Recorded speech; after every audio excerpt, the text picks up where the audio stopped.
வணக்கம் தமிழ் சொந்தங்களே, விவசாயத்திற்கான இலவச பயிற்சி வகுப்பு மற்றும் விவசாயம் சம்பந்தப்பட்ட தகவல்களை தொடர்ந்து தெரிந்து கொள்ள தமிழ் வேளாண்மை சேனலை மறந்துடாம சப்ஸ்கிரைப் பண்ணிக்கோங்க. நம்ம நாட்டோட கோழி இனங்களை பெருக்கிறதுக்காக நிறைய வகையான திட்டங்கள் பார்த்தீங்கன்னா அரசாங்கம் கொடுத்துக்கிட்டு தாங்க இருக்காங்க. அது மட்டும் இல்லாமல் நிறைய வகையான கோழி இனங்களையோ புதுசாக பார்த்தீங்கன்னா வீரிய ரகங்களில் உருவாக்கிட்டு தான் இருக்காங்க. அப்படி வீரிய ரகங்களில் உருவாக்குன 2 சிறப்பான இனங்களை பற்றி தாங்க பார்க்க போகிறோம். பொதுவாக பார்த்தீங்கன்னா கோழிகளில் நிறைய வகைகள் இருக்குங்க. அழகுக்காக வளர்க்கக்கூடிய, சண்டைக்காக வளர்க்குறது, முட்டைக்காக வளர்க்குறது, இறைச்சிக்காக வளர்க்குறது, இறைச்சி மற்றும் முட்டைக்காகன்னு ஒரு 5 வகையான பிரிவுகளை பொதுவாக பிரிக்கலாங்க. இந்த 5 பிரிவுகள்லேயும் பார்த்தீங்கன்னா முட்டை மற்றும் இறைச்சி இந்த 2க்காக வளர்க்கக்கூடிய இனங்கள் தாங்க எப்பயுமே அதிக லெவலில் லாபம் தரக்கூடிய ஒரு இனங்களாக பார்க்கப்படுது.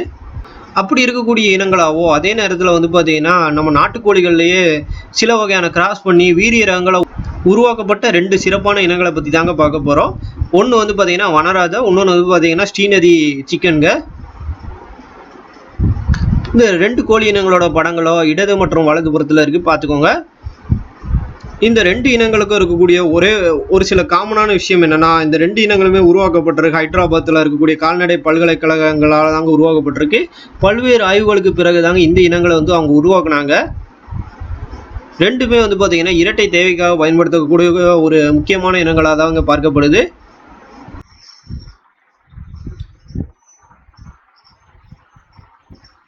வருஷத்துக்கு இந்த இனங்கள் பார்த்தீங்கன்னா முட்டை இட ஆரம்பிக்கக்கூடிய காலகட்டம்னு எடுத்துக்கிட்டிங்கன்னா, ஸ்ரீநிதி இனம் பார்த்தீங்கன்னா 165லேருந்து 170 நாளில் முட்டை இட ஆரம்பிக்குங்க. இதே வனராஜா கோழி இனம் பார்த்தீங்கன்னா 165லேருந்து 175 நாள் இடைவேளையில் பார்த்தீங்கன்னா முதல் முட்டையை இட ஆரம்பிக்கும்.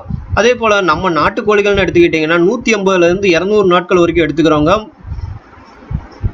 வருஷம் அப்படி எவ்வளோ முட்டைகள் இடம்னு கேட்டிங்கன்னா, ஸ்ரீநிதி கோழி பார்த்தீங்கன்னா 140லேருந்து 150 முட்டைகள் வரைக்கும் இடுங்க. வனராஜா கோழி பார்த்தீங்கன்னா 110லேருந்து 150 முட்டைகள் வரைக்கும் இடக்கூடிய தன்மை கொண்டது. இது 2மே பார்த்தீங்கன்னா புறக்கடைகள் கோழி வளர்ப்பு முறையிலையும் வளர்க்கலாங்க. அதே போல் இதோட முட்டைகள் பார்த்தீங்கன்னா நம்ம நாட்டுக்கோழி முட்டைகள் போல் பழுப்பு நிறமாக தாங்க இருக்கும். பொதுவாக அந்த முட்டையோட சைஸுங்கிறது பார்க்கும்போது ஸ்ரீநிதி கோழி இனத்தோட முட்டைகள் பார்த்தீங்கன்னா 48லேருந்து 50 கிராம் வெயிட் இருக்குங்க. இதே பார்த்தீங்கன்னா வனராஜா கோழி முட்டைகள் பார்த்தீங்கன்னா 47லேருந்து 52 கிராம் வரைக்கும் இருக்கும்.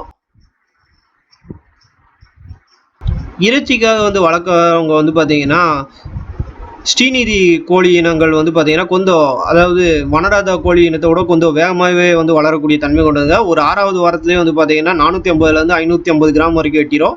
அதே போல் ஒரு 20வது வாரத்தில் பார்த்தீங்கன்னா 1.7 முதல் 2 கிலோ எடையை எட்டிடுவாங்க ஸ்ரீநிதி. இதே வனராஜா பார்த்தீங்கன்னா 1.5லேருந்து 2 கிலோ எடையை எட்டக்கூடிய தன்மை கொண்டது.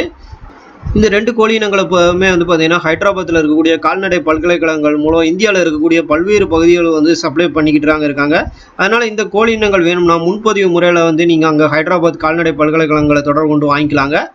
அதே போல் இந்த இனங்களை வளர்க்குறதுக்கு முன்னாடி உங்களோட பகுதிகளில் இதற்கான சந்தை எப்படி இருக்குங்கிறத தெரிஞ்சுக்கிட்டு வளங்க. இந்த காணொலி வேலை இந்த கோழி இனங்களை பற்றி நிறைய வகையான தகவல் நீங்கள் தெரிஞ்சிருப்பேன் நான் நம்புறேன். இது போன்ற புது தகவல்கள் தொடர்ந்து தெரிஞ்சுக்கிற தமிழ் வேளாண்மை சேனலை மறந்துடாமல் சப்ஸ்கிரைப் பண்ணிக்கோங்க. நன்றி.